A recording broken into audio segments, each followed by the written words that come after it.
Today we'll be seeing the database design tips. Basically, in a system design interview, how we will get an idea which database is best to in a particular scenario. So this lecture will help you to pick the right database based on the scenarios. So basically, the main credits of this, like all this content goes to a YouTube channel name Code कर ले. uh, I am just providing the kind of quick revision to his video. It is better to follow him. He is an experienced guy. I am just a student learning from him and trying to provide the same content in a short form, in a form of revision. It is just for a recap or a quick learning. As I have said earlier, I am also a student. I am learning all these things. So there can be some mistakes in my research, but I will try to provide whatever I have learned from his videos as best of my knowledge. Okay. Okay. So how best is the design? Like in an interview, you will give your design for a particular system, right? So how best your system is will depend on how good your databases choices are. How good your databases choices are. So we have to make a good choice while selecting a database.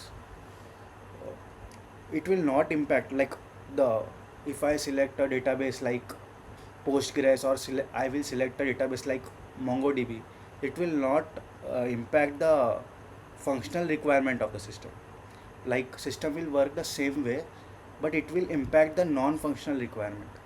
So ये functional requirement क्या है और ये non functional requirement क्या है हम वो जानते हैं. तो functional requirement is describes what a software should do.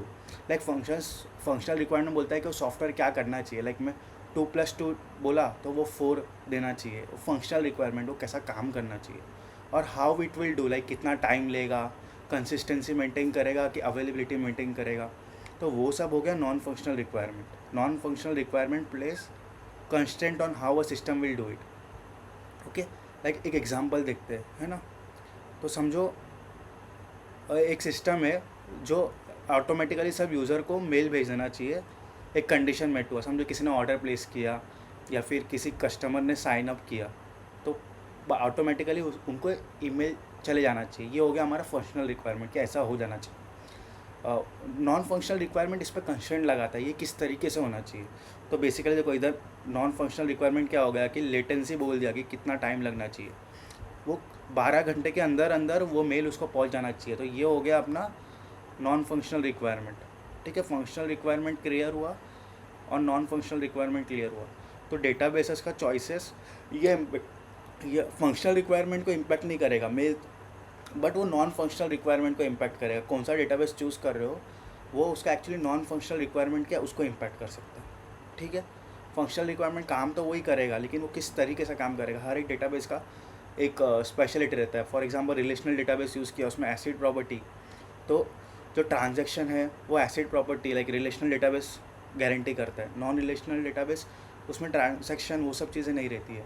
तो बेसिकली कौन सा डेटाबेस सिलेक्ट करोगे वो उसकी नॉन फंक्शनल रिक्वायरमेंट चेंज हो जाएगी based on the database you have selected. But functional requirement काम जो कराना था वो काम तो हो रहा है. ठीक है. अभी कौन सा डेटाबेस यूज़ करना है और कभी यूज़ करना है उस पर डिस्कस करते हैं. राइट. कौन सा डेटाबेस यूज़ करना है और कब यूज़ करना है. फॉर एग्जांपल आपको कैशिंग मेंटेन करना है. लाइक हर बार आपको हार्ड डिस्क पे जाके हिट नहीं देना है. तो एक कैश में मेंटेन करना रहेगा. इन मेमोरी मेंटेन करना पड़ेगा. की वैल्यू स्टोर लाइक ये की के लिए ये वैल्यू, ये की वैल्यू स्टोर मेंटेन करना हो और इन मेमोरी मेंटेन करना हो तो उसको बोलते हैं कैशिंग. कैशिंग के लिए सबसे कुछ 4-5 ऑप्शन है. फॉर एग्जांपल एक रेडिस हो गया, दूसरा मैमकास्ट हो गया, ETCD हो गया, हेजल कास्ट हो गया. तो ये सब कैशिंग के लिए बेस्ट डेटाबेस है, कैशिंग सॉल्यूशन है. और इसमें से कभी भी कोई भी सिस्टम डिज़ाइन कर रहे हो उसमें आपको कैश मेंटेन करना है तो बस रेडिस का नाम लेना. क्योंकि रेडिस इसके लिए एक एग्जांपल याद रखना कि लाइक कैशिंग के लिए Redis is the best. Redis या फिर कोई भी एक एग्जांपल इसमें से कोई भी उठा देना. एक याद रखना है तो रेडिस याद रखना. Redis is mostly widely used, है ना. ठीक है. हो गया कैशिंग के लिए हम लोग याद रखेंगे कि हम लोग ने कैशिंग के लिए हम याद रखें कि हमको रेडिस यूज़ करना है. दूसरा हो गया कि आपको पूरा किसका इमेज स्टोर करना है, कुछ स्टोर करना है, फाइल स्टोर करना है, मतलब फाइल स्टोर करना है, इमेज वीडियो स्टोर करना है, तो वो कैसा स्टोर करेंगे? तो ब्लॉब स्टोरेज, इसको ब्लॉब स्टोरेज बोलते हैं। Binary large object, binary large और ओ बी मतलब ऑब्जेक्ट। तो बाइनरी लार्ज ऑब्जेक्ट मतलब फाइल वाइल की स्टोरेज करनी हो तो उस टाइम पे कौन सा डेटाबेस यूज़ करना है? तो उसमें यूज़ करना है ब्लॉब स्टोरेज।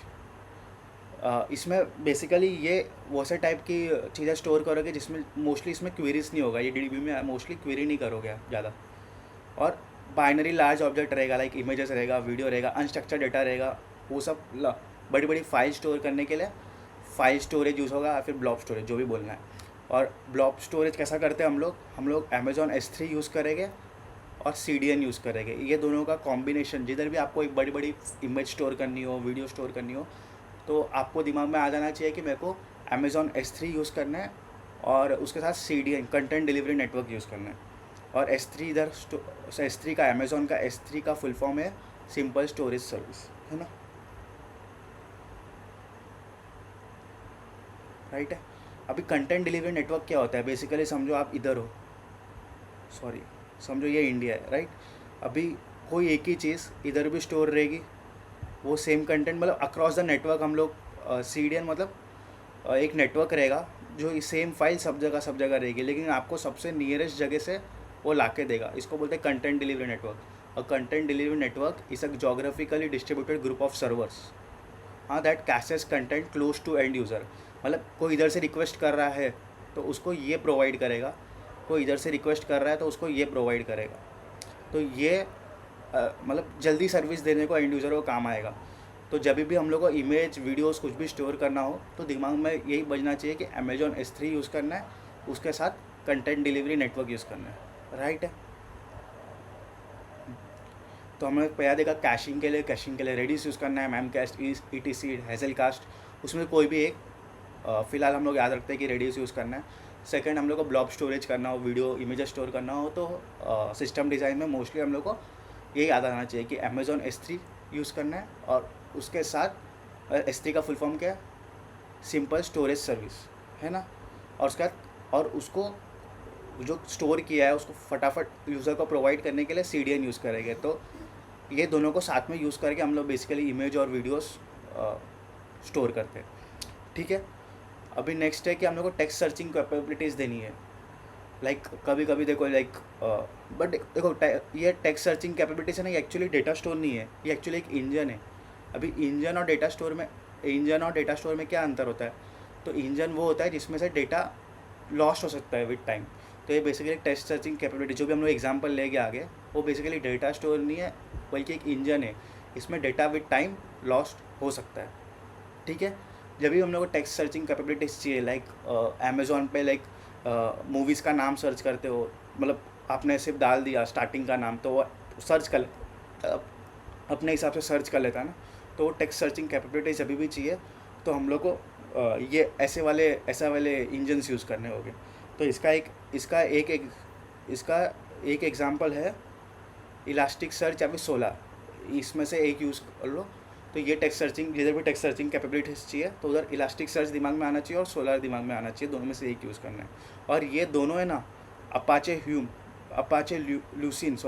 ल्यूसिन के ऊपर बिल्ड हुआ है, जो एक बेसिकली टेक्स्ट सर्च लाइब्रेरी है। तो उसको हेल्प करके ये बना हुआ है इलास्टिक सर्च और सोलार। तो जिधर भी टेक्स्ट सर्चिंग कैपेबिलिटीज़ चाहिए उधर हम लोग को इलास्टिक सर्च और सोलार दिमाग में आना चाहिए during a system design interview, ठीक है, ठीक है।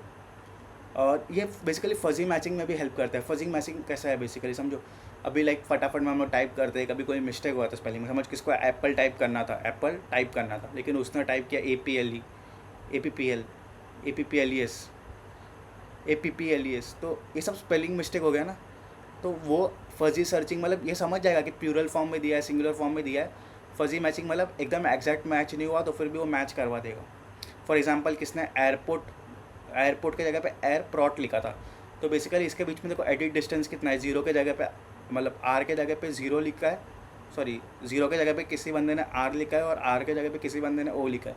तो ये दोनों का एडिट डिस्टेंस देखेंगे, बहुत कम एडिट डिस्टेंस है। तो ये फजी सर्चिंग मतलब किसी ने एग्जैक्ट नहीं किया फिर भी हम लोग सर्च कर पाएंगे, तो वो भी सपोर्ट करता है। तो अभी वो टेक्स्ट सर्चिंग कैपेबिलिटीज चाहिएगा, दिमाग में आना चाहिए इलास्टिक सर्च या फिर सोलर। ठीक है, इंटरव्यू में। ठीक है, अभी आगे देखते हैं। सॉरी।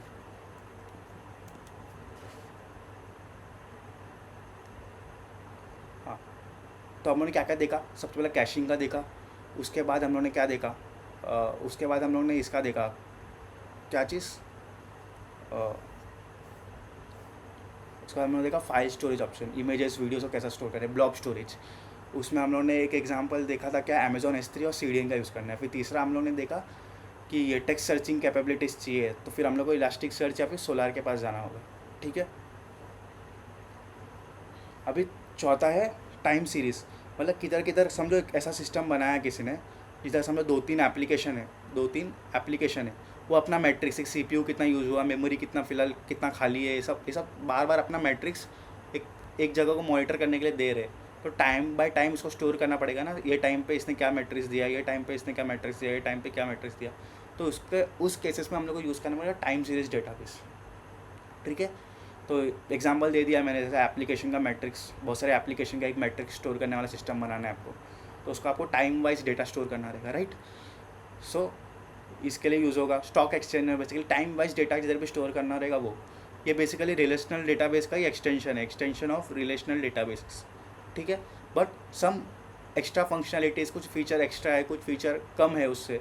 वो जैसे फॉर एग्जांपल देखो, नॉर्मल रिलेशनल डेटाबेस हो तो किधर भी आप अपडेट कर सकते हो, बट मोस्टली जब भी ये डेटाबेस यूज़ करोगे तो इसमें इतनी रैंडम अपडेट्स नहीं होगी, मतलब रैंडम अपडेट्स इतनी फास्ट नहीं होगी, उसके लिए बना ही नहीं है ये बेसिकली। हाँ, इसमें बेसिकली ज़्यादा मतलब ये ऑप्टिमल, एक ये काम के लिए ऑप्टिमल है, टाइम बेस्ड डेटा स्टोर करना रहेगा एक के बाद एक के बाद एक, तो उसी के लिए मेन इसको बनाया गया है। उसमें थोड़ा मॉडिफिकेशन करने के लिए, तो एक के बाद एक डेटा डालना रहेगा अपेंड मोड में, तो उसके लिए ज़्यादा ऑप्टिमल रहेगा। टाइम बेस्ड कि ये टाइम से ये टाइम के बीच में क्या हुआ, क्या क्या मैट्रिक्स है, वो मेरे को निकाल के दे दो, तो वो निकालना फास्ट होगा, ये बना ही उसके लिए। सो टाइम रेंज बेस्ड क्वेरीज इसमें अच्छे से होगी। तो टाइम सीरीज डेटाबेस दिमाग में आ जाना चाहिए, जब भी मतलब टाइम बेस्ड पे कुछ डेटा स्टोर करोगे तो ये टाइम सीरीज डेटाबेस बेस्ट रहेगा as compare to normal relational database, क्योंकि ये बना ही टाइम वाइज डेटा को स्टोर करने के लिए और उस पर अच्छे से एफिशिएंटली क्वेरीज करने के लिए, रेंज वाला वो सब। ठीक है, इसके एग्जांपल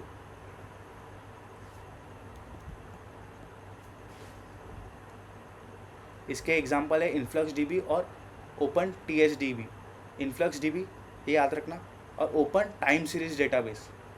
तो जब भी टाइम बेस्ड अपने को डेटा स्टोर करना रहेगा तो अपन इन्फ्लक्स डीबी या फिर open time series database, open TSDB use करेंगे, राइट।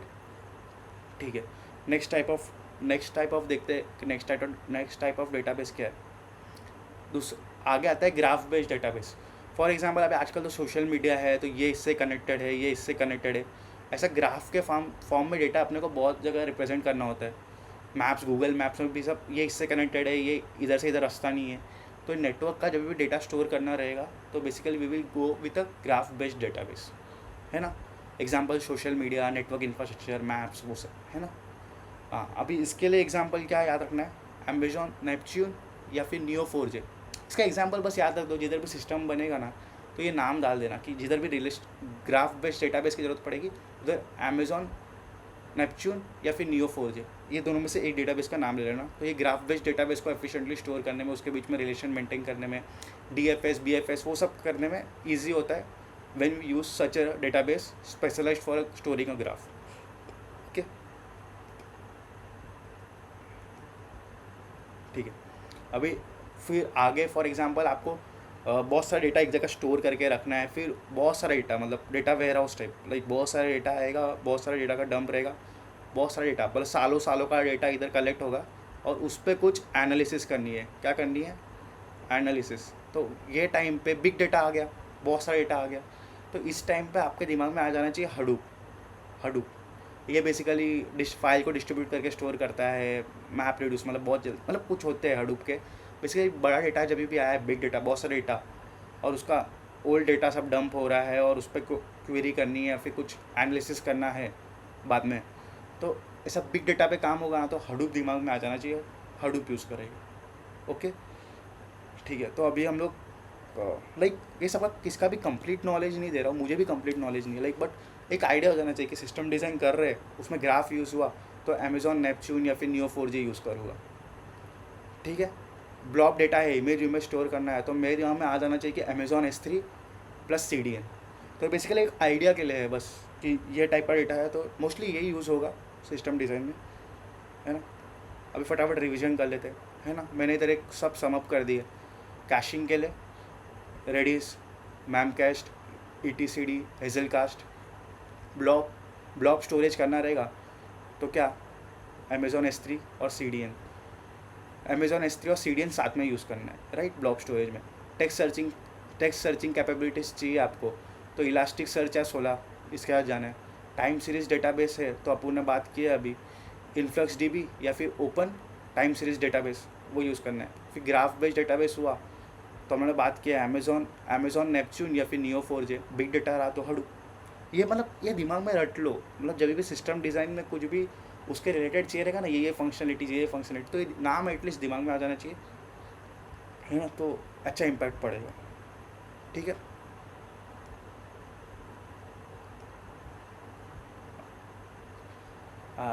देख कुछ कुछ डेटा स्ट्रक्चर्ड रहता है, मतलब वो फॉर्मेट रहता है कि ये एंट्री आएगी, ये एंट्री आएगी, ये एंट्री फॉर्म ऑफ टेबल के फॉर्म में रिप्रेजेंट करता है, उसको स्ट्रक्चर्ड डेटा बोलते हैं, रिलेशन मतलब टेबल के फॉर्म में। कुछ डेटा अनस्ट्रक्चर्ड रहता है, मतलब कभी कुछ एंट्रीज आ गई, कभी कुछ एंट्रीज एक्स्ट्रा आ गई, तो उसको अनस्ट्रक्चर्ड डेटा बोलते हैं। ठीक है। तो ये जो वीडियो का बात किया था ना, कोड कर ले, उन्होंने ये टेबल दिया था कि ये याद रखना, लाइक सिस्टम डिज़ाइन इंटरव्यू में क्या टाइम पे कौन सा डेटाबेस यूज़ करना है, तो उनके लिए उसके लिए उन्होंने they show a table, like use this table as a kind of map so that you can choose a right database at a right time. Okay, so here is the table. So ask a question, is the given data structured data? हाँ, अगर structured data है तो क्या मुझे इसमें acid property चाहिए? हाँ, उसका आंसर या यस है, मतलब मेरे को स्ट्रक्चर डेटा उसमें मेरे को एसिड प्रॉपर्टी, बेसिकली बैंक है, ट्रांजेक्शन करना है कि पूरा हो जाना चाहिए, मतलब एसिड मतलब एटॉमिसिटी, कंसिस्टेंसी, आइसोलेशन, ड्यूरेबिलिटी। तो एटॉमिक मतलब क्या, कि पूरा का पूरा ट्रांजेक्शन, मतलब समझो मैंने समझ हर्षल ने एक गौरव नाम के लड़के को 100 रुपये ट्रांसफ़र किया, तो मेरे साइड से कटा है पैसा, उसको भी मिल जाना चाहिए। तो पूरा एटॉमिक होना चाहिए, पूरा का पूरा ट्रांजेक्शन होना चाहिए, या फिर होना ही नहीं चाहिए। मतलब ऐसा नहीं कि मेरे बैंक अकाउंट से कट गया और उसको मिला ही ना। तो ये एसिड प्रॉपर्टीज़ चाहिए क्या? हाँ, अगर स्ट्रक्चर डेटा भी है और एसिड भी चाहिए तो पक्का रिलेशनल डेटाबेस के पास जाओ, और उसका एग्जांपल पता है MySQL, ओरेकल, बहुत सारे है, SQL सर्वर, पोस्टग्रेस, ये यूज़ करो।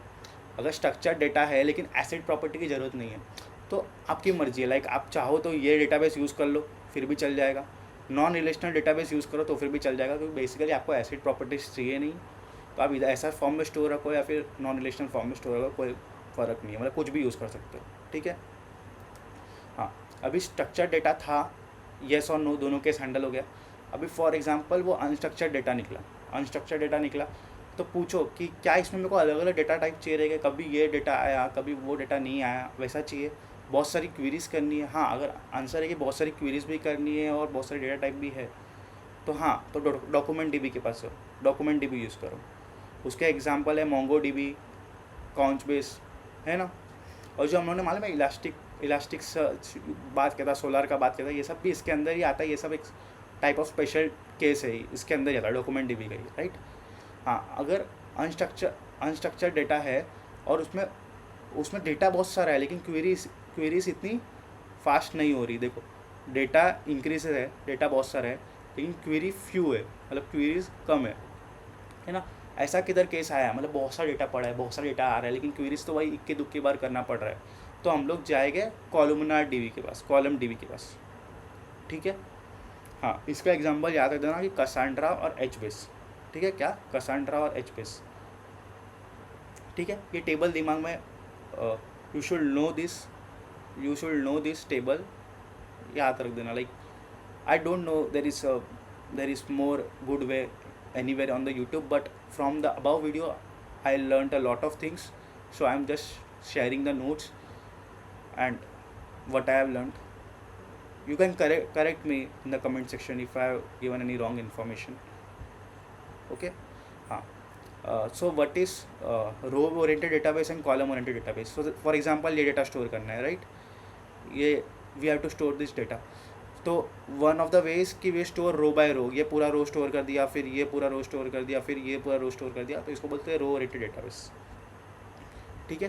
फिर आता है दूसरा कॉल, ये मोस्टली ट्रांजेक्शन के लिए अच्छा रहता है, मतलब इसका भी आप मीडियम मतलब आर्टिकल्स पढ़ लेना ऑनलाइन कि ये वर्सेस वे कभी अच्छा रहता है।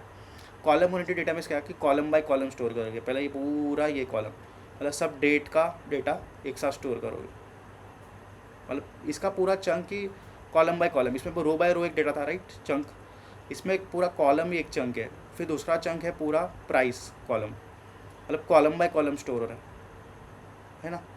तो इसमें क्वेरीज करना फास्ट रहता है, इसमें कंप्रेशन फास्ट होता है, ऐसा कुछ है, पढ़ लेना लाइक, बट डिफरेंस समझना चाहिए कि रो ओरिएंटेड में कैसा स्टोर होता है डेटा, ऐसा सब मतलब एक ही क्वेरी में आपको ये सब मिल जाएगा, पूरे के पूरे रो मिल जाएंगे, लेकिन इसमें ऐसा नहीं होगा, इसमें आपको सिर्फ ये मिलेगा, ये प्राइस का वैल्यू नहीं मिलेगा, कॉलम बाय कॉलम स्टोर है, ठीक है ठीक है। और ये सब एक आइडिया था सिस्टम डिज़ाइन इंटरव्यू में, बस एक नाम लाने के लिए। You not have a complete idea about each and every database, you have to do the research before selecting a database, okay. हाँ, और जब भी एक सिस्टम बनता है ना तो कुछ पार्ट के लिए एक डेटाबेस यूज़ होता है, किधर किधर कि दूसरे, मतलब एक सिस्टम में मल्टीपल डीबी यूज़ कर सकते हैं बेस्ड ऑन, मतलब समझो किधर टाइम वाला डेटा स्टोर करना है एक सिस्टम में, तो टाइम सीरीज डेटाबेस यूज़ होगा, है ना। किधर अपने को सर्चिंग कैपेबिलिटीज़ चाहिए वही सिस्टम में, तो हम लोग यूज़ करेंगे इलास्टिक सर्च, है ना। किधर रिलेशनल डेटाबेस का काम पड़े तो पोस्टग्रेस यूज़ करेंगे, तो एसिड प्रॉपर्टी चाहिए कोई पर्टिकुलर जगह पे, कोई ओल्ड डेटा है इसका, कोई सिस्टम में ओल्ड डेटा को एक जगह पे स्टोर कर दिया और ओल्ड डेटा पे कुछ एनालिसिस करना है तो हडूप यूज़ करेंगे। तो एक सिस्टम में मल्टीपल डेटाबेस हो सकते हैं, मल्टीपल टाइप ऑफ डेटाबेस हो सकते हैं, और वैसे सिस्टम बनता है basically different types of database use करके, बट एक आइडिया हो जाना चाहिए कि ये पूरे में कभी क्या यूज़ करना है कभी क्या नहीं यूज़ करना है ना। तो मैं ये कंप्लीट लाइक बेसिक आइडिया आ गया रहेगा कभी कौन सा यूज़ करना है कभी कौन सा नहीं यूज़ करना है। You should remember this example, like एक एग्जाम्पल दिमाग में होना ही चाहिए, कैशिंग आया तो रेडीज मैम कैश, एक दिमाग मुंह पे होना चाहिए, so that you can tell the interview, you have a idea what kind of database will be used, ठीक है। Thank you.